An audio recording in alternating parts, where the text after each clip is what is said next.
As Ceann Comhairle, I'm delighted to have an opportunity to speak on this subject.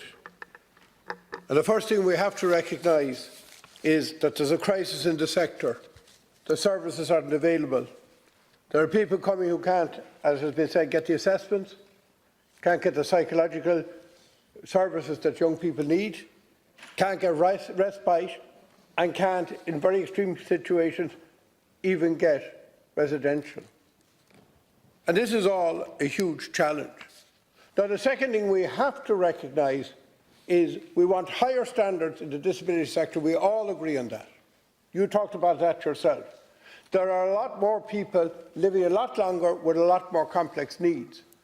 And therefore, more money is needed to stand still. So when you say you're giving more money, it still is not adequate to the services that are being provided. Now, another point I'd just like to focus on is the response of this government to everything.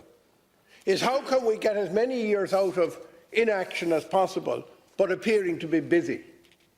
Busy inaction, I call it. So you set up the independent review group, and that runs from July 2017 till 2019, and you've now bought 2 years. And this goes right across everything in government. This is how you deal with things.